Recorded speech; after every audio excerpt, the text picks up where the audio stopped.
क्रम में अब तीसरे अध्याय की चर्चा है। तीसरे अध्याय में जो चर्चा आएगी वो अधोलोक और मध्यलोक की चर्चा आएगी। हम सबको विदित है कि यह जो लोकाकाश है इसको 3 भागों में विभाजित किया जाता है, ऊर्ध्वलोक, मध्यलोक और अधोलोक। ऊर्ध्वलोक, मध्यलोक और अधोलोक किसकी अपेक्षा से कह रहे हैं? ये मेरु की अपेक्षा। मेरु के तल के नीचे से अधोलोक, मेरु का तल से लेकर मेरु का टॉप अर्थात जो चूलिका है पांडुशिला वहां तक मध्यलोक, और एक बाल जितना अंतर जाएगा उसके ऊपर, उसकी इमीडिएटली ऊपर ऊर्ध्वलोक प्रारंभ हो जाता है। हमने कल देखा कि यह 343 घनराजु प्रमाण अपना यह 3 लोक है, जिसमें अधोलोक ने घेरा है। मतलब अगर हम मेरु के तल से, मेरु से देखते हैं नीचे अर्थात चित्रा पृथ्वी से देखते हैं नीचे, तो 196 घनराजु और ऊपर का भाग जो है वो 147 घनराजु। ठीक है। कल हमने कुछ सूत्र देखे थे, एक बार फिर से पुनरावलोकन करते हैं और फिर आगे बढ़ते हैं। प्रश्न एक खड़ा हो सकता है, सब आपने इन नरकों के नाम क्यों दिखाए? तो एक किंवदंती चलती है, जैसे एक महिला जैन थी और वो बाजार में जाकर आलू खरीद रही थी। तो एक साधु पुरुष ने, जो उसके परिचित थे, क्यों बहन, चित्रा पृथ्वी या नरक क्या है, कौन सी पृथ्वी, रत्न प्रभा जाने की तैयारी है क्या? तो वो कह रही है, हमारा कहाँ इतना भाग्य, आप जैसे ही जाए वहां पर। तो कहने की बात इतनी है कि नाम नहीं पता तो तकलीफ हो सकती है। तो रत्न शर्करा बालुका पंक धूम तमो महातमा प्रभा भूमयो। प्रभा कहकर क्या कहना चाहते हैं? प्रभा मतलब यह शक्कर या रत्न नहीं पाए जाते, रत्न जैसी प्रभा, शर्करा जैसी प्रभा। ठीक है, अर्थात वो चमक जो है वहां की पृथ्वियों की, वो इस कलर की, इस जाति की है। तो प्रभा भूमयो घनाम्बु वाताकाश, घन अंबु वाताकाश, वात और आकाश मतलब क्या? ये किसके आधार से कह रहे? घनोदरी वात वलय, घन वात वलय और वात वलय, तनुवात वलय। ठीक है, प्लस आकाश मतलब एक से एक के ऊपर एक डिपेंडेंट है। प्रतिष्ठा सप्ताधोदः, 7 प्रकार के ये नरक पृथ्वियां है, और अधो अधो प्रतिष्ठित है, अर्थात इनके सहारे से वे है, ऐसे ही है व्यवस्थित। और क्या है? साथ है अधो अधो, क्रमशः नीचे नीचे आपको जाना है। ठीक है।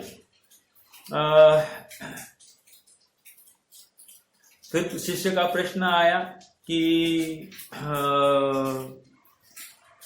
यहाँ पर कितने नरक पाए जाते हैं? तो फिर आचार्य देव ने उस वहां पर भी एक सूत्र लिख दिया, 30 लाख तासु त्रिंशत पंचविंशति पंचदश 10 त्रिपंचो नैक, क्या है ये? हाँ, नरक 100 सहस्त्राणी पंच चैव यथाक्रमम। मेरे इसमें क्या है, मार्किंग हुआ है ना, वो दिखाई नहीं दे रहा है ठीक से क्लियर। ठीक है, तो ये क्या है? नरक की, नरक में कितने नरक है? देखो 7 नरक पृथ्वियां है। अपन क्या कहते हैं, यूजुअली कहते समय 7 नरक, लेकिन वे 7 नरक की पृथ्वियां और उन 7 नरक पृथ्वियों में 84 लाख नरक है। आप इनका जोड़ करेंगे तो 84 लाख नरक मिल जाएंगे। ठीक है, आगे देखो, पहले सूत्र में जो है ना, वहां पर इस लोक का भी आधार बताया जा रहा है। लोक का आधार क्या है? घनोदधिवात वलय। घनोदधिवात वलय का आधार क्या है? घनवात वलय। और घनवात वलय का आधार क्या है? तनुवात वलय। और तनुवात वलय का आधार क्या है? आकाश। ठीक है, चलो, तो ये एक बात हो गई। फिर शिष्य का फिर से एक प्रश्न है, नरक में कितने काल कम से कम रहना पड़ता है? तो कम से कम की क्या बात करते हो, ज्यादा से ज्यादा की सुनो। तो आचार्य देव वहां पर सूत्र लिख रहे हैं, एक मिनट, यहाँ पर डायरेक्ट छठवा है क्या? हाँ ठीक है, नहीं, नरक की वह वहां की स्थिति पहले बता रहे क्या कि नरक में क्या है।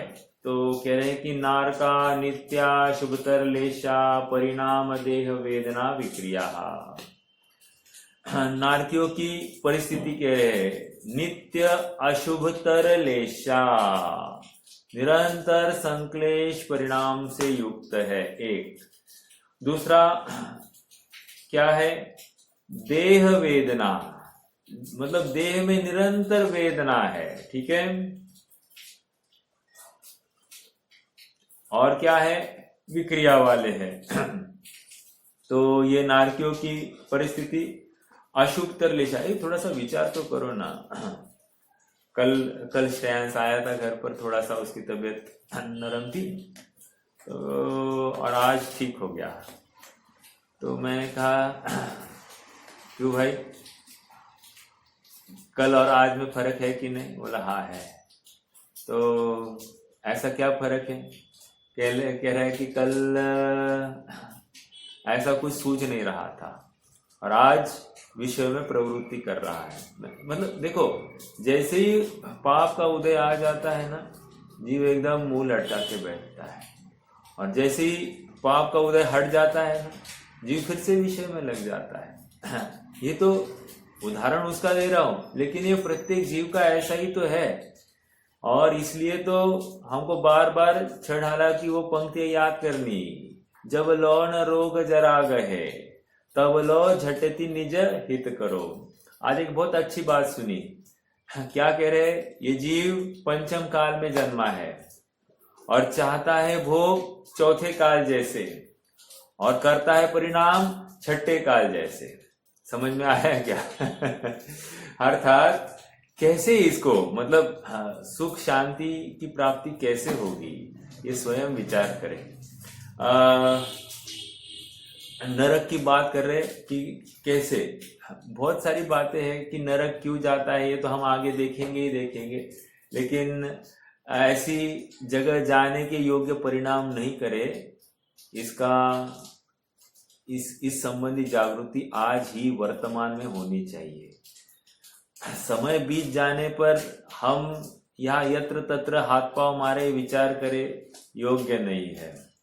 चलिए, तो नारका नित्य अशुभतर लेशा। देखो, भारतीय संस्कृति में ऑलमोस्ट सभी मान्यता ये मानती है कि पुनर्जन्म है एक, कर्म फिलॉसफी भी मानते हैं, और ईश्वर को भी मानते हैं, और मोक्ष को भी मानते हैं, लगभग सभी मानते हैं। एक चारवाक को छोड़ दीजिए, बाकी सब ये इतनी व्यवस्था को मानते हैं। हाँ, वो अब ईश्वर का स्वरूप क्या है, कर्म प्रदत्त व्यवस्था ईश्वर के द्वारा है या अन्य किसी के द्वारा है, मेरे द्वारा है, ये इसमें मतभेद हो सकते हैं, या मोक्ष का स्वरूप में मतभेद हो सकते हैं। लेकिन इन 4 बिंदु के ऊपर सब एक मत है कि ये है। ठीक है, चलो, तो नरक वाली व्यवस्था भी मानी जाएगी। और ये नरक मतलब क्या, आज हमारे लिए प्रत्यक्ष नहीं है। प्रत्यक्ष मतलब साम्यवहारिक प्रत्यक्ष की बात कर रहा हूं। तो यद्यपि प्रत्यक्ष नहीं है, लेकिन अनुमान से हम ये नक्की कर सकते हैं कि हमने जो यहाँ पर पाप किए हैं, तो एक पाप का तो फल या एक पाप की सजा हमको कदाचित इस लोक में मिल सकती है, कदाचित 2 पाप की सजा शायद इसी लोक में क्या देंगे। जैसे अभी मान लो किसी ने खून कर दिया, तो खून करने का उसको सजा क्या है, हैंग अंटिल डेथ, ठीक है, अर्थात फांसी पर चढ़ा देना। एक बार फांसी पर चढ़ा दिया, अब उसके आगे कुछ बचेगा क्या, नहीं। मान लो 10-15 खून किए तो भी कितनी फांसी, एक ही फांसी है। तो लेकिन जिनागम क्या कहता है, एक को मारने की सजा वो एक होगी, दूसरे को मारने की सजा वो अलग होगी, एक साथ सभी सजाएं नहीं भोगी जा सकती। तो फिर ऐसा कोई स्थान होना चाहिए जहां पर इतने सारे अपराधों का फल भोगने के लिए वो व्यवस्था होनी चाहिए, और वो क्या है, ये नरक की व्यवस्था, ठीक है। और वहां पर क्या है, निरंतर अशुभतर लेशा।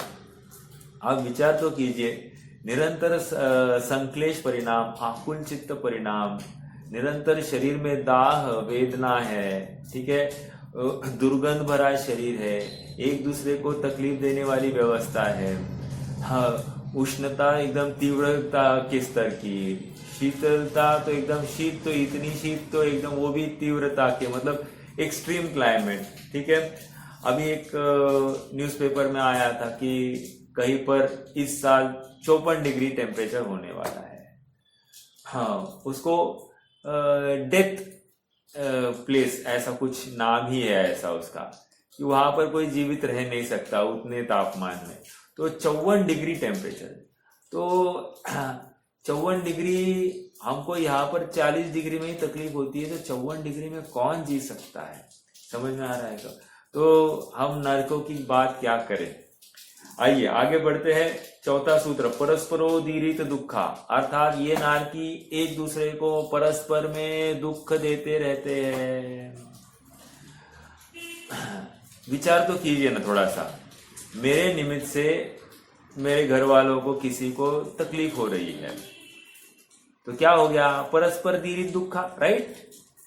अब ये दुख घर वाले सह नहीं पा रहे हैं, तीव्र संक्लेश हो सकते हैं उनको। अब हम कितने बार ऐसा तकलीफ दे सकते किसी को, लेकिन वहां पर निरंतर प्रत्येक समय में क्षण क्षण में ऐसे परस्पर को दुख देने की व्यवस्था है। सहज वो क्षेत्र की ऐसी योग्यता है कि निरंतर आपस में वहां नारकी भिड़ते रहते हैं और एक दूसरे को दुख देते रहते हैं। अब मान लो हमारे घर में या हमारे आजू बाजू में कितने लोग होंगे, 5, 25, 50 लोगों के साथ परिचय होगा, उनका ही हमारा परस्परोदीरित दुखा ऐसा हो सकता है, देने का होगा तो। लेकिन वहां पर असंख्यात नारकी कोई भी कहीं भी किसी को भी मिल सकता है ना। आप विचार कीजिए कि कितने के द्वारा परस्पर ये दुख दिए जा सकते हैं। हाँ जी, तो असंख्यात एक क्षेत्र में है, तो असंख्यात द्वारा अगर परस्पर में दुख देना है तो वहां रहने का काल भी ज्यादा ही होगा, बिल्कुल होगा। ओके, हाँ, 5वां सूत्र देखिए, संक्लिष्टासुरोदीरित दुखाश्च प्राक चतुर्भ्या। प्राक शब्द फिर से आ गया, प्राक। प्राक चतुर्भ्या मतलब, चतुर्थ्या मतलब चौथे पृथ्वी से पहले। यहां पर संक्लिष्ट परिणाम को उत्पन्न करने वाले, संक्लिष्ट असुरों द्वारा आपस में भिड़ाया जाता है, ठीक है। चलो, तो इससे भी अलग प्रकार के दुख यहां पर समझना। 6वां सूत्र देखिए, 6वें सूत्र में वहां का कह रहे कि कितने दुख कितने काल तक सहने हैं, तो कह रहे हैं तासु 30 पंचविंशति 15 10 त्रिपंचोनैक। यार ये तो क्या है, यह भूमिया है, sorry, I am very sorry. काल देखिए, काल अगला सूत्र है ना, 7वां सूत्र होगा। एक मिनट,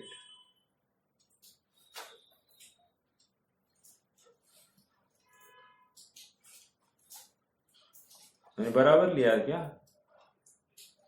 हाँ, ओ यस यस यस, तेष्वेक 3 सप्तदश 12 त्रयस्त्रिंश सागरोपमा सत्वानां परा स्थिति। क्या कह रहे?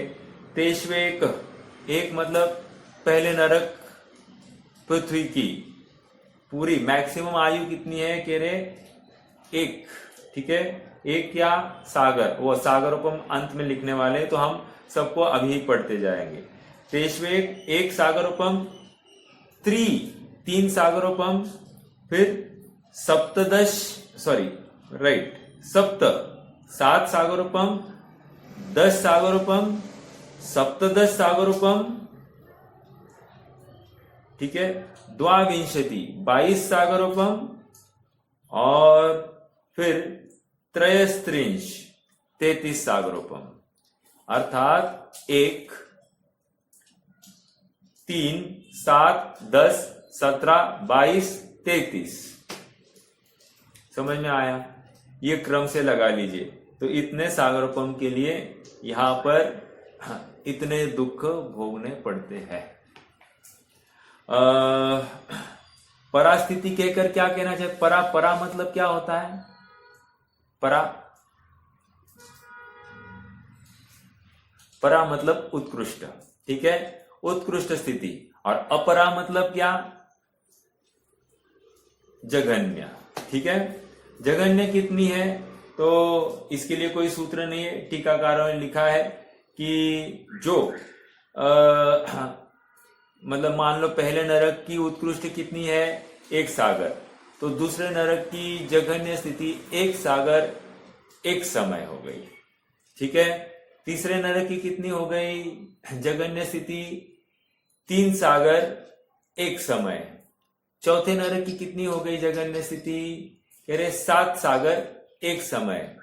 और 5वें नरक की कितनी हो गई? 10 सागर 1 समय। 6वें नरक की कितनी हो गई? 17 सागर 1 समय। और 7वें नरक की कितनी हो गई? 22 सागर 1 समय। ये जघन्य स्थिति है। याद रखना, 7वें नरक पृथ्वी में 22 सागर 1 समय वाला भी जीव हो सकता है। अब थोड़ा सा विचार कीजिए ना, मतलब 7वें नरक जाने के लिए 1 समय मात्र एक्स्ट्रा कर दिया तो 22 सागर मतलब वहां पर जाएगा 7वें नरक में। याद रखना, 7वें में तीव्रता अधिक है, मतलब परिस्थितियां और विकट है, तो ऐसा सहज ही वहां पर नियोग होगा, ठीक है। चलिए, 6वां सूत्र हो गया। ये नरकों की व्यवस्था। बाकी तो आप सब लगा सकते हैं कि वहां पर गरम तेल में तलना, नदी, वहां पर वृक्ष आदि आदि सब आप लगा सकते हैं। जन्म के लेकर दुख भी, वो पटकना आदि आदि सब ये हम लगा सकते हैं। देखो, हम कहते तो है तो भी भाव भाषण नहीं होता। हाँ, किसी और का हो रहा है, अपने लिए कुछ नहीं है। लेकिन जस्ट विचार कीजिए ना, एक बिल्डिंग से अपने को ऊपर गिराया जाए तो क्या हालत होगी। अरे एक बिल्डिंग से क्या थोड़ा सा यही से बैठे बैठे भी, स्टूल से भी हम गिर जाए, कुर्सी से गिर जाए तो कितने फ्रैक्चर आदि के संयोग बन सकते हैं। तो वहां पर क्या अवस्था होगी, कितने बार पटकना, क्या होना, कैसे है, विचित्रता है, ठीक है। भाव भाषण करना और ऐसे संयोग की प्राप्ति ना हो इसलिए भयभीत होना। प्रश्न एक खड़ा हो सकता है हमेशा कि ये तो आप डरा रहे हैं हमको। देखो, डराने की बात नहीं है, वास्तविकता की बात है। यहाँ कौन सा जीव प्रतिकूलता चाहता है? अभी मुझे बताइए कि तो बारिश में कौन भीगते रहने के लिए तैयार है? रात भर कौन भीगते रहने के लिए तैयार है? कोई नहीं, सभी घर में रहना, बैठना चाहते हैं। अर्थात बारिश में बैठना, रुकना, ये प्रतिकूलता है कि नहीं, ये मानते हैं कि नहीं हम? वो अनिष्ट भाषित हो रहा है कि नहीं? तो इसी प्रकार नरक में जितने भी दुख है या जो व्यवस्था है वो प्रतिकूल है कि नहीं है। जब ये चीज हमको प्रतिकूल, ये अच्छी नहीं लग रही है, तो नरक की कैसे अच्छी लगेगी? तो अनुमान से आप नक्की करो कि ये अच्छी नहीं लगेगी, इसलिए ये आज ही त्याग दो, या इसके ऐसे स्थान पर जाने के कारणों का आज ही त्याग कर देना चाहिए। समझ में आ रहा है क्या? चलिए, अब शिष्य का प्रश्न है, ठीक है सर, हमने समझ लिया नरक बहुत खराब है, हमको नरक में नहीं जाना, आप हमको मध्य लोक की बात सुनाओ, अधोलोक की हमको समझ में आई। तो अब मध्य लोक की बात सुनाते हैं। कहते हैं जम्बू द्वीप लावनो दादय शुभ नामानो द्वीप समुद्र। क्या कह रहे हैं? जम्बू द्वीप आदि, कहां से लाया आदि? जम्बू द्वीप लवनोद आदय संधि करके देखा तो जम्बू द्वीप आदि शुभ नाम वाले द्वीप और लवनोद आदि शुभ नाम के समुद्र यहाँ पर होते हैं। ठीक है, आदि कहकर क्या हो गया? अब कितने हैं हमको मालूम नहीं, लेकिन आदि कहकर बहुत सारे हैं। ओके, हाँ, अब अगला प्रश्न है कि उनकी डायमेंशंस बताइए सर, कितने कितने बड़े हैं? तो कह रहे द्विर विष्कंभा पूर्व पूर्व परिक्षेपिणो वलयाकृतयः। क्या है ये? एक इंटरेस्टिंग प्रश्न पूछूंगा मैं। द्विर विष्कंभा मतलब क्या? मान लो जम्बूद्वीप है, जम्बूद्वीप का जो विष्कंभ है उससे द्विगुना, क्या? विष्कंभ मतलब व्यास, उससे दुगना व्यास किसका है? उसके बाहर वाले समुद्र का। उससे दुगना व्यास उसके बाहर वाले द्वीप का। उससे दुगना व्यास उसके बाहर वाले समुद्र का। समझ में आ रहा है क्या? तो कह रहे, और ये क्या है? वलयाकार है, वलयाकार। ठीक है, वलयाकार मतलब राउंड। वलय मालूम है? वलय, हाँ, देखो एक, हाँ, जितने भी ये होते हैं, सेलिब्रिटीज होते हैं, तो उनको सब लोग घेरते हैं ना, मतलब उनके जो कोई चाहने वाले लोग होते हैं, एक सोशल गैदरिंग में क्या करते हैं? सभी उनको घेरते हैं। घेरना मतलब वलय कर दिया। ठीक है, तो या फिर एक एग्जाम्पल, एक पत्थर लीजिए आप, एक स्थिर ऐसे एक तालाब में डाल दीजिए, तो जो वलय निकलते हैं वहां से उसको भी वलय ही कहते, मतलब वो सर्कल्स जो होते, हाँ, उसको हम वलय कहते हैं। ठीक है, तो ये जितने भी द्वीप समुद्र है ये वलयाकृति वाले होते हैं, अर्थात वलय आकृति सर्कुलर फॉर्म में होते हैं। ठीक है, अब एक प्रश्न है मेरा, प्रश्न ये है कि जम्बूद्वीप का कितना व्यास है? जम्बूद्वीप का कितना डायमीटर है? तो कह रहे हैं कि जम्बूद्वीप, अगला सूत्र ही है, सूत्र भी पढ़ लेते, तन मध्य मेरु नाभिर्वृत्तो योजन शत सहस्त्र विष्कंभो जम्बूद्वीप। ठीक है, क्या कह रहे हैं?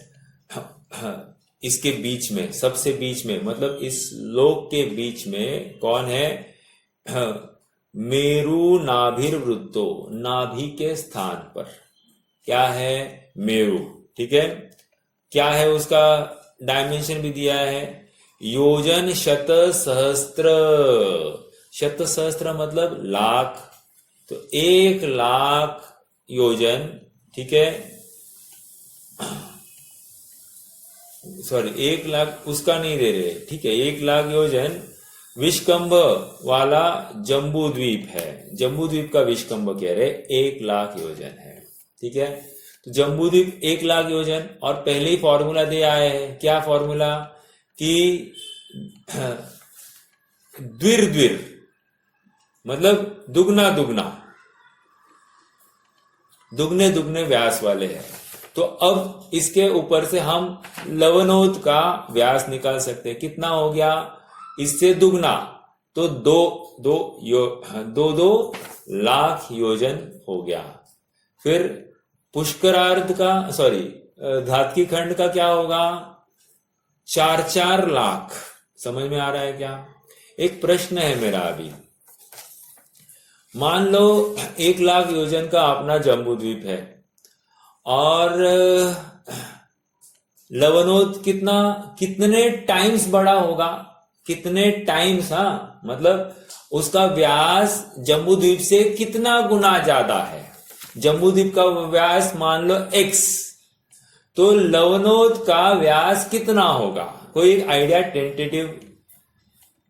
जब उनका व्यास इन द सेंस एरिया, मुझे क्षेत्र चाहिए, क्षेत्र कितना बड़ा हो सकता है, ये प्रश्न है मेरा।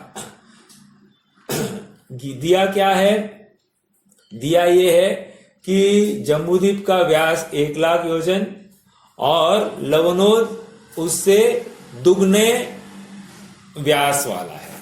तो टोटल लवनोद का व्यास कितना हो गया, लवनोद का व्यास हो गया 5,00,000 योजन। मेरा यह प्रश्न है कि लवनोद जम्बूद्वीप से क्षेत्र में कितना बड़ा है, कितने गुना बड़ा हो सकता है, सीधा सीधा प्रश्न है। अरे संख्यात में बात कर रहे हैं, असंख्यात कैसे हो सकता है भाभी जी? 4 गुना हो गया ना, होते हैं ना भैया? हाँ 4 गुना हो गया ना, 4 गुना? ना ना ना ना 4 गुना भी नहीं। देखो आप एरिया निकालो ना, एरिया जैसे आपने जम्बूद्वीप की एरिया निकाली π/4 d², 1,00,000 योजन, तो π/4 d²,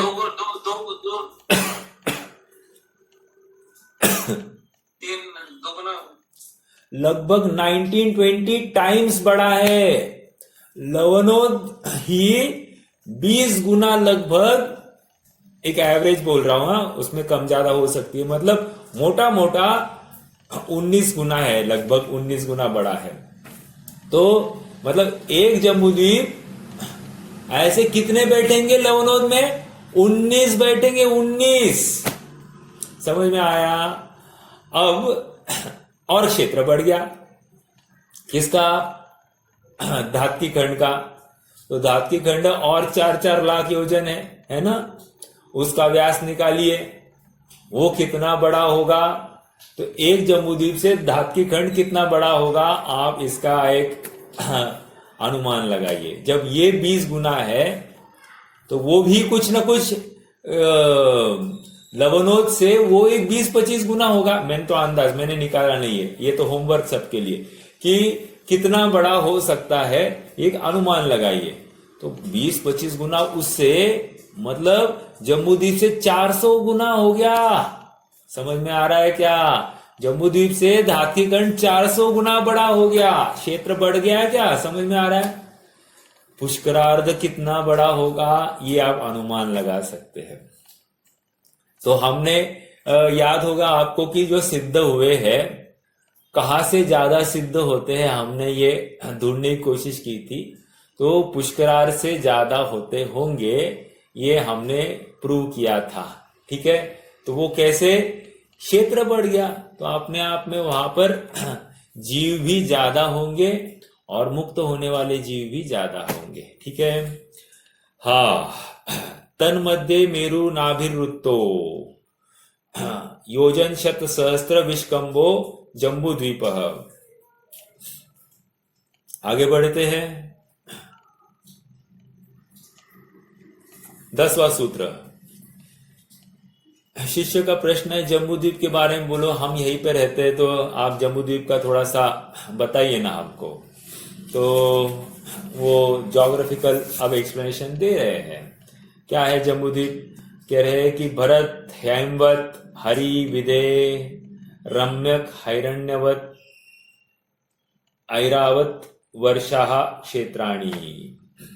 क्या कह रहे हैं कि जम्बूद्वीप में वर्षा क्षेत्राणी, मतलब वर्षा मतलब क्या? एक्चुअली वर्षधर कहते हैं पर्वत को वर्षधर कहते हैं, अर्थात वर्षा पानी को झेलने वाले या रोकने वाले, जैसे भी लगाना है। तो वर्षधर ये संज्ञा पर्वतों को है। तो यहां पर आई एम वेरी सॉरी, वर्ष मतलब क्षेत्र होता है, क्षेत्र, और वर्षधर मतलब पर्वत, वो आगे सूत्र आएगा, ठीक है।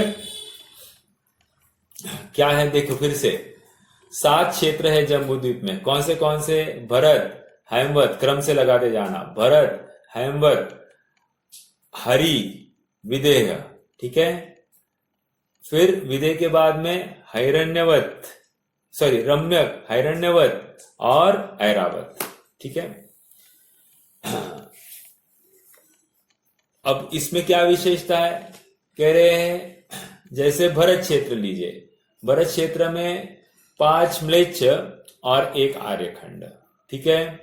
विदेह क्षेत्र की प्रत्येक भूमि में कितने, एक मेरु संबंधी कितने विदेह है, तो कह रहे एक मेरु संबंधी है 32 विदेह, ठीक है।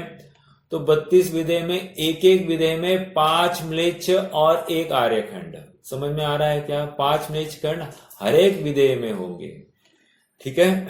देखो विदेह क्षेत्र और विदेह भूमि, विदेह क्षेत्र 32 और विदेह भूमिया, ये सभी एक विदेह संबंधी है। समझ में आ रहा है कि नहीं समझ में आ रहा है? आगे बढ़ते हैं।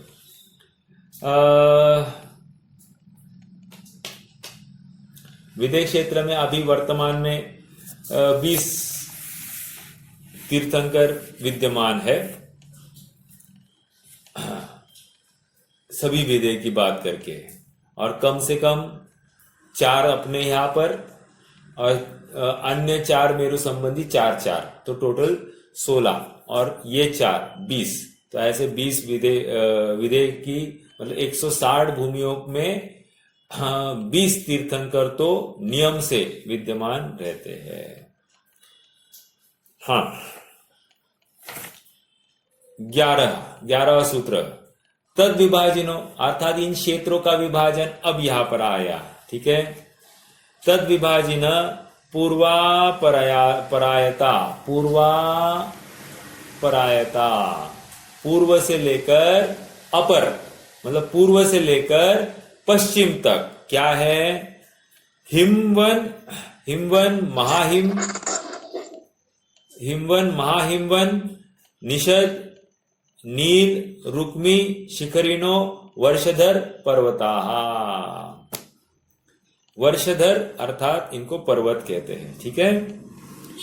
6 पर्वतों से ये जम्बूद्वीप को 7 क्षेत्रों में डिवाइड किया गया है। हाँ, क्षेत्र कौन से फिर से, भरत, हेमवत, हरि, विदेह, रम्यक, हिरण्यवत और ऐरावत, ठीक है। और पर्वत कौन से हो गए, हिमवन, महाहिमवन, निषद, नील, रुक्मी, शिखरी। समझ में आया? आगे, अब इन पर्वतों के वर्ण कौन से हैं? देखो पढ़ता हूं, पहले सूत्र पढ़ता हूं। हेम एक, हिमवन के साथ में हिमवन, महाहिमवन सबके साथ में कोरिलेट करते जाना। हेम, अर्जुन, तपनीय, वैडूर्य, रजत, हेममया।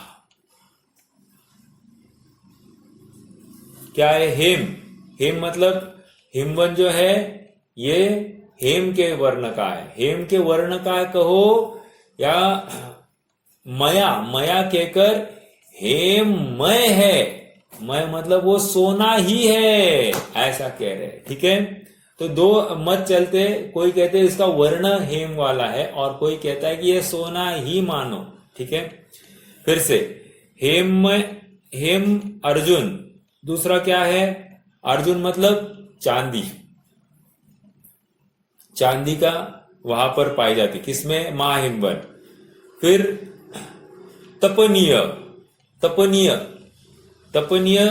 सोना, तपाया हुआ सोने का वर्ण क्या है, थोड़ा सा रेडिश होता है ना। तो तपाया हुआ सोना मतलब रेडिश येलो जैसा होता है, वो तपाया हुआ सोने का वर्ण किसका है,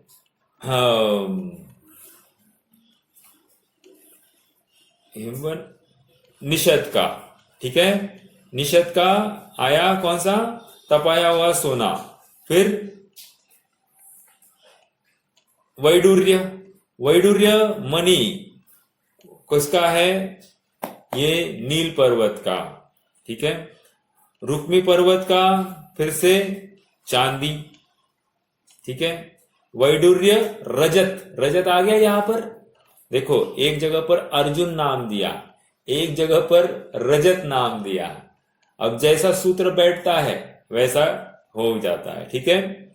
हाँ, रजत अर्थात चांदी के वर्ण का, और शिखरी ये पर्वत फिर से सोने के वर्ण का है, या वहां पर सोना ही पाया जाता है, ये लगाइए।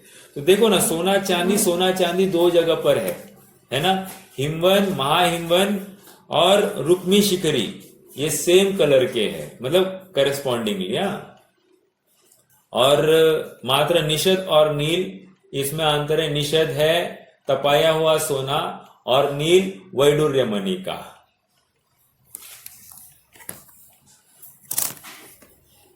तो लेयर है, जितने भी पर्वत है उसकी बाहर की लेयर मणि, अनेक प्रकार के मणियों से ऊपरी मूलेच तुल्य विस्तारा, मतलब पूर्ण ऊपर का वो मणियों से जितना उनका विस्तार है उतना मणियों से लदा हुआ है। ओहो, आप विचार करेंगे तो आश्चर्य ना, हमको 1-8 किलो सोना भी कितना भाव है, कितना लगता है, और यहाँ पर सोने का ही पहाड़, और उसके ऊपर फिर से मतलब मणि रत्न जड़े हुए।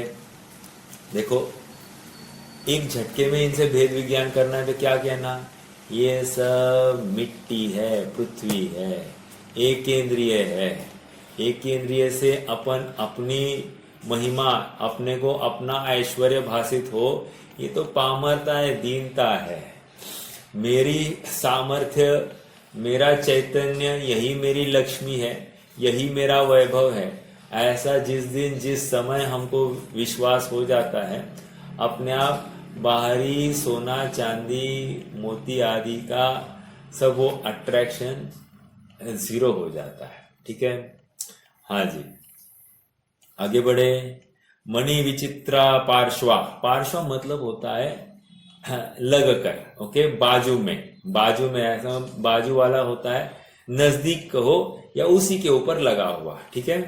पार्श्व भाग ऐसा कहते हैं ना अपन, पार्श्वा ऊपरी मूले च तुल्य विस्तारा, इनके पार्श्व मणियों से चित्र विचित्र है तथा ये ऊपर मध्य और मूल से में समान विस्तार वाले। एक महत्वपूर्ण बात, हम पहाड़ कैसा मानते हैं, हम ऐसा ट्रायंगुलर पहाड़ मानते हैं, लेकिन यहां पर क्या कह रहे, ये ऐसा तुल्य विस्तारा, मतलब जो बॉटम में थिकनेस है वही थिकनेस ऊपर भी एट द टॉप भी होगी।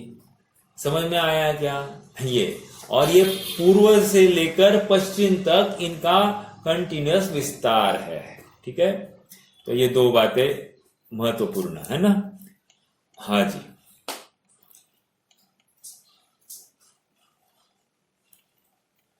आगे बढ़े। 14वां सूत्र देखिए। अब क्या कह रहे हैं कि इन पर्वतों के ऊपर रुद्र है, रुद्र तालाब। तो क्या है तालाबों के नाम भी देखिए, पद्म, महापद्म, तिगिच, केशरी, महापुंडरिक, पुंडरिका, रुधा तेषाम उपरी, रुदा तेषाम उपरी। प्रत्येक पर्वत के ऊपर एक एक रुद्र है, ठीक है। ओके, फिर क्या कह रहे हैं, उन रुद्रों का आकार कह रहे कि उनका कितनी साइज है, तो कह रहे प्रथमो योजन सहस्त्रायाम तदर्ध विष्कंबो रुदः। पहला तालाब का डायमेंशन दे रहे हैं, क्या है, योजन सहस्त्रायाम। योजन मतलब क्या, योजन सहस्त्र अर्थात 1000 योजन का लेंथ, और फिर क्या है अर्ध, तदर्ध अर्थात उसका आधा, 1000 का आधा कितना, 500, तो ब्रेड क्या हो गई 500 योजन, 1000 योजन बाय 500 योजन। विश्वकंभो चौड़ा, मतलब उनका आकार इतना है। ओके, आगे ये क्या रुद्र किसके ऊपर है, किसके ऊपर है, इन पर्वतों के ऊपर। ओके, और ये किसकी बात चल रही थी, हिमवन के ऊपर जो पद्म नामक सरोवर है, पद्म नामक तालाब है। ठीक है, हाँ, अब उसकी डेप्थ कितनी होगी, तो आचार्य कह रहे 10 योजन होगा, उनका नीचे डेप्थ 10 योजन का है। एक प्रश्न है, योजन कितना है बड़ा होता है, तो कह रहे क्या है कि 1 योजन इज इक्वल्स टू 4 मील।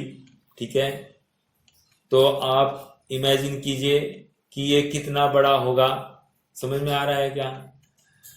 10 योजन का है, 4 मील का 1 योजन, इंटू 4 कीजिए, इंटू 10 कीजिए, तो कितना बड़ा हो गया 40 मील डेप्थ। आगे बढ़ते हैं, और ये प्रमाण योजनों में लगाने, तो इंटू 500 कीजिए फिर से, तो ये अपने आप में और बढ़ जाएगी डायमेंशन। चलो,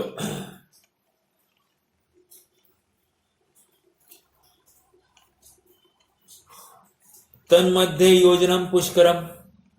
अब कह रहे ये तालाब जो है पद्म तालाब में 1 योजन का कमल है। याद रखना, ये कमल कोई वनस्पति कायिक नहीं है, ये पृथ्वी कायिक है। ठीक है, 1 योजन विस्तार वाला यहां पर क्या है, कमल है। ठीक है, अब कह रहे इस कमल पर क्या है, कह रहे महल है। क्या महल है, देखो, नहीं थोड़ा सा रुकिए। अब अगले कमलों का और तालाबों का विस्तार। तद द्विगुणा रुधा पुष्कराणी च, 2 बातें कह रहे हैं, रुधा भी द्विगुना और पुष्कर भी द्विगुना। समझ में आया, इसका मतलब क्या हो रहा है मालूम है, हमने 1000 योजन बाय 500 योजन बाय 10 योजन ये डायमेंशन निकाली थी। अब अगले इसका कितना होगा, 2000 बाय 1000 बाय 20। ठीक है, उसके आगे का कितना होगा, 4000 बाय 2000 बाय 40। ठीक है, ये डायमेंशन होंगे। अब ये दक्षिण की बात हो गई, अब उत्तर का भी सेम टू सेम इसके जैसा ही है। ओके, करेस्पॉन्डिंगली फिर से घटते जाएंगे, वो अपन आगे सूत्र आएगा उसमें देख लेंगे। ये एक बात हो गई। दूसरा क्या कह रहे, पुष्कराणी च, पुष्कर की भी द्विगुना। तो पहला पुष्कर कितना था, 1 योजन का, तो दूसरा पुष्कर 2 योजन का, तीसरा पुष्कर 4 योजन का। समझ में आया, आगे बढ़ते हैं। अब देखो 19वें सूत्र में कह रहे हैं, तन निवासिन्यो, वहां पर निवास करते हैं। देव्य मतलब देविया। ठीक है, देव्य ये बहुवचन है। ठीक है, कौन सी देविया, श्री एक कहां पर होगी, पद्म सरोवर में, अर्थात वहां पद्म सरोवर के पुष्कर अर्थात कमल पर। फिर श्री, री, धृति, कीर्ति, बुद्धि, लक्ष्म्य, ये 6 प्रकार की देवियां हैं।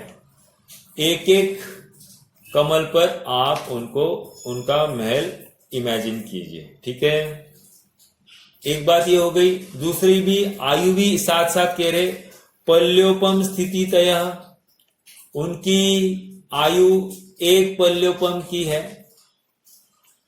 ओके,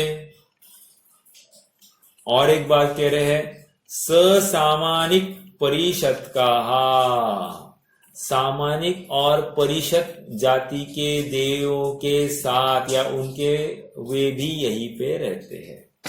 यहां ही आसपास में जो महल होंगे वह ये भी रहते हैं। ठीक है, तो तन निवासिन्यो देव्या श्री, ह्री, धृति, कीर्ति, बुद्धि, लक्ष्मी।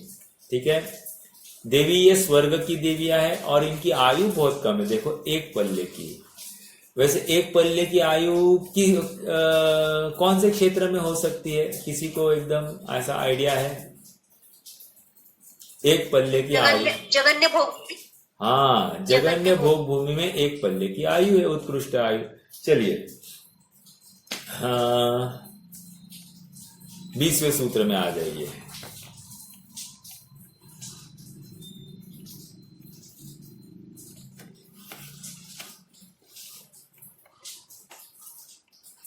उत्तर दक्षिण तुल्य ऐसा कहीं आया क्या सूत्र?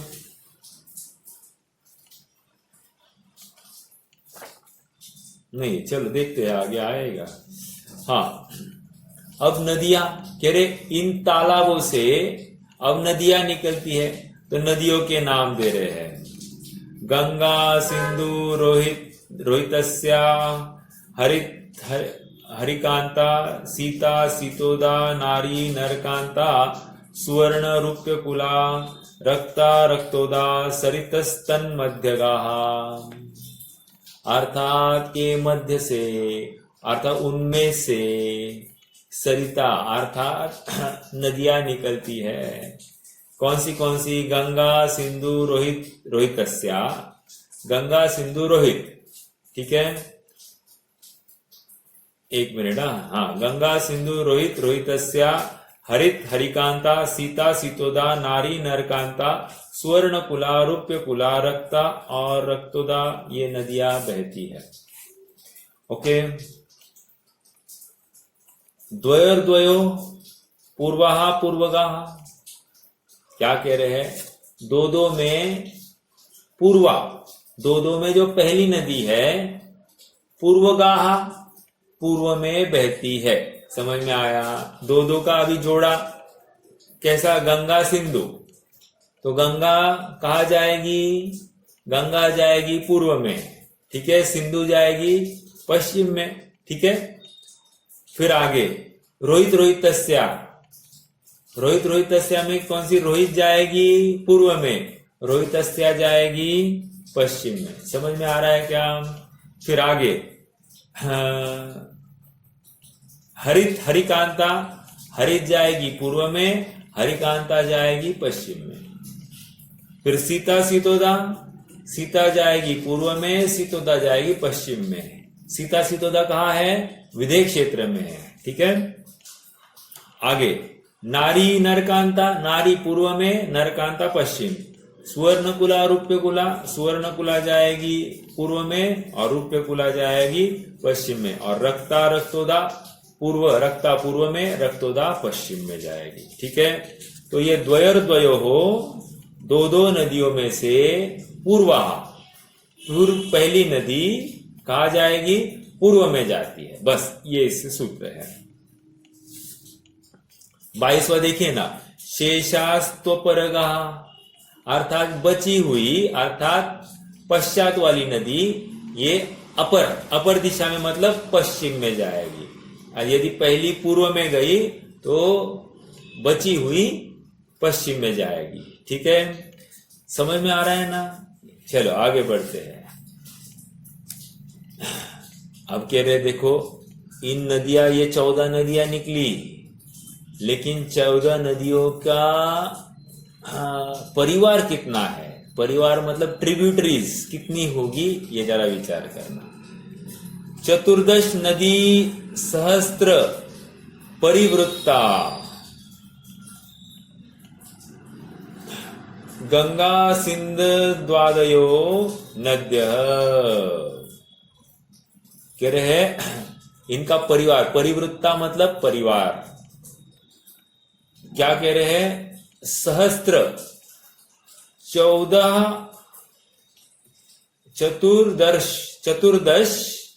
नदी सहस्त्रा, 14 मतलब 14,000, 14 और सहस्त्रा मतलब 1000, तो 1000 नदी का परिवृत्ता परिवार, 1000 नदी, 14,000 नदियों का परिवार एक एक नदी का है। याद रखना, ये कहाँ का आया? गंगा सिंधु का आया, लिखा है ना, गंगा सिंधु द्वादयो, मतलब आदयो, गंगा सिंधु आदि नदियों का क्या है? 14,000 ये है नदियों का परिवार। आगे बढ़ते हैं।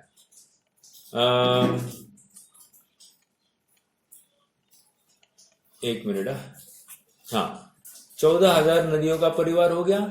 अब क्या कह रहे हैं? अगला सूत्र देखिए,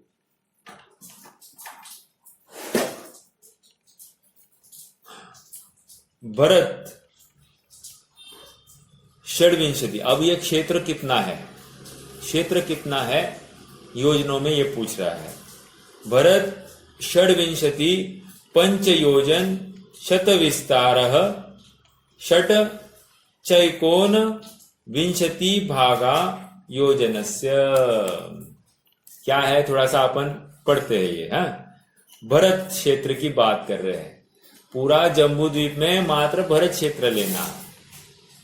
भरत षड्विंशति, षड्विंशति मतलब षड मतलब 6, विंशति मतलब 20, ठीक है। पंच योजन शत विस्तार मतलब पंच मतलब 5, शत 500 योजन, ठीक है, प्लस षड्विंशति। षड्विंशति मतलब क्या? 26, तो 526 योजन हो गया, ठीक है, 526 योजन हो गया।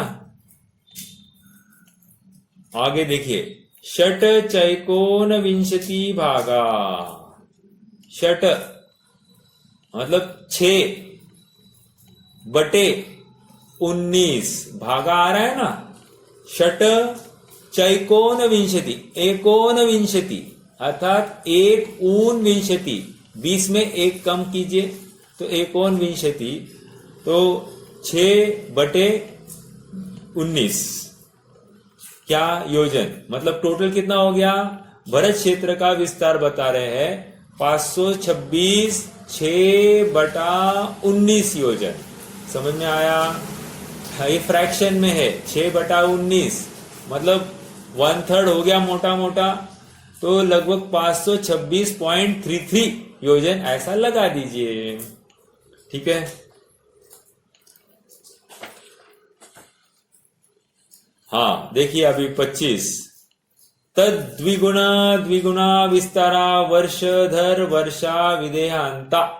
विदेह तक क्या है? द्विगुणा। किसका द्विगुणा? वर्षधर और वर्षा। वर्षधर मतलब पर्वत भी द्विगुणा और क्षेत्र भी द्विगुणा, ठीक है। अर्थात हिमवंत भरत क्षेत्र से द्विगुणा क्या? देखो, विदेह क्षेत्र पर्यंत पर्वत और क्षेत्रों का विस्तार भरत क्षेत्र के विस्तार से दुगना हो गया। अर्थात हिमवन कितना हो गया? इससे द्विगुणा, ओके। फिर हिमवन से द्विगुणा हेमवत क्षेत्र, हेमवत से द्विगुणा महाहिमवन, मतलब वो क्षेत्र और पर्वत एक दूसरे से करेस्पॉन्डिंगली क्रम से द्विगुणा होते जाएंगे। समझ में आ रहा है क्या? कहां तक? विधेय अंता, विधेय तक या ऐसा द्विगुणा होते जाएंगे। इसका मतलब विधेय तक कितने होंगे? यदि जम्बूद्वीप 1/190 है तो विधेय तक 64/190 क्षेत्र हो जाएगा। समझ में आया? 64/190 क्षेत्र विधेय तक हो जाएगा। आगे फिर देखो, उत्तरा दक्षिण तुल्या, अब फिर से आप घटते जाएगा। उत्तरा मतलब अब क्या है? विधेय क्षेत्र के आगे क्या आएगा? विधेय क्षेत्र के आगे नील पर्वत, अब फिर से वो उसका आधा हो गया, ठीक है। विधेय क्षेत्र से आधा मतलब 32/190। फिर रम्य क्षेत्र 16/190, फिर रुक्मी, हिरण्यवत, शिखरी और ऐरावत, ऐसे घटते घटते क्रम में क्षेत्र हो जाएंगे। ठीक है, चलिए और थोड़ा सा है, ये अपन कल ले लेंगे। कल ले लेते। थोड़ी कुबो भूमियों की भी चर्चा है, थोड़े लवण समुद्र की भी चर्चा है, इसको अपन कल ले लेंगे, है ना? या कितने हैं तीसरे अध्याय में?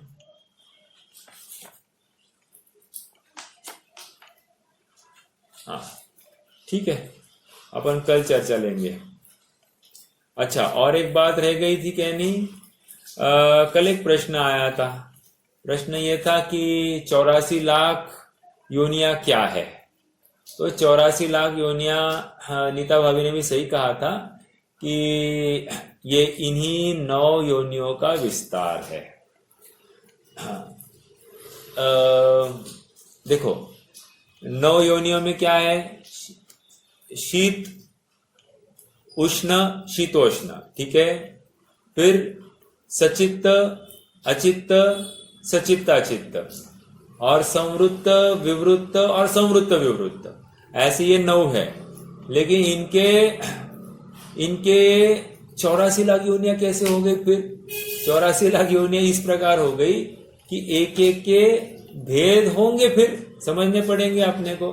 84 लाख इनके भेद किए जा सकते हैं, 9 के ही 84 लाख भेद करने पड़ेंगे, ठीक है। और इनको गुण योनि कहते हैं। एक बात और, गुण योनि कहते हैं ना। हाँ, और देखो और एक बात, जैसे गर्भज जीवों के मतलब योनियां कौन सी होती है? एक तो होती है वंश पत्राकार, एक शंखावर्त होती है, और एक कुर्मोन्नत होती है। समझ में आया? ये 3 प्रकार की योनियां गर्भज जीवों के बताई, मनुष्यों की बताई गई है, ठीक है। हाँ, चलो उसमें से एक होती है डेडिकेटेड ओनली फॉर महापुरुषों के लिए, एक होती है डेडिकेटेड कि उनसे संतान उत्पत्ति नहीं, शंखावर्त में संतान उत्पत्ति नहीं होती है, और एक में हम आप जैसे सभी जीवों का जन्म इसी योनि में हो जाता है, ठीक है। चलिए आज रुक जाते हैं और चर्चा अपन कर लेंगे। कोई प्रश्न है तो रख सकते हैं, नहीं तो जिनवाणी स्तुति करेंगे। हेलो, हाँ बोलिए बहन जी। तो ज्यादा मुक्त हो रहे हैं विदेह क्षेत्र से, या जहां पर चतुर्थ काल की मात्रा अधिक है, ठीक है, वहां के जीवों की अवगाहना कितनी है? तो यूजुअली वहां के जीवों की अवगाहना ज्यादा होगी, है ना। अभी मान लो अपने यहाँ पर भी चतुर्थ काल के प्रारंभ में अवगाहना 500 धनुष वाली ही थी, लेकिन वो घटते घटते आ गई यहाँ पर अवसर पे निकाल के कारण, राइट, 7 हाथ तक कम हो गई। तो इतना ही न्याय लगाना है। 2 प्रकार से न्याय लगा सकते हैं कि जीव यौवन अवस्था में आने पर ज्यादा मुक्त होते होंगे, एक। दूसरी बात, 500 धनुष वाले, देखो जैसे चौथे विदेह क्षेत्र के जो तीर्थंकर है, नियम से उनकी अवगाहना 500 धनुष ही होती है। तो इस न्याय से जितने तीर्थंकर आदि है उनकी मात्रा भी काफी है, राइट। तो वो एक है, और 3.5 हाथ से जाने वाले अर्थात उनकी उम्र भी कम होगी, ये भी एक अनुमान लगाया जा सकता है। और ये कम जीव अपने आप में फलित होते हैं। अब रहा आपका प्रश्न कि इससे क्या है? इससे कोई संबंध नहीं है, लेकिन एक यूजुअली अपन देखा जाता है कि जीव को सच्ची समझ भली शास्त्र में आ गया, 8 वर्ष में आ गई, लेकिन एक व्यवहारिक स्तर पर आप देखिए कि थोड़ी सी यौवन अवस्था में विशेष समझ आती है क्या योग्य क्या अयोग्य ये निर्णय करने की। तो तब तक अवगाहना भी बड़ी ही हुई होगी, ये ऐसे एक अपन अनुमान से लगाया जा सकते हैं। तो इसलिए उसमें ज्यादा जीव मुक्त हो गए हैं, ऐसा कहा जा रहा है। ये सब अनुमान से लगाने की बात है।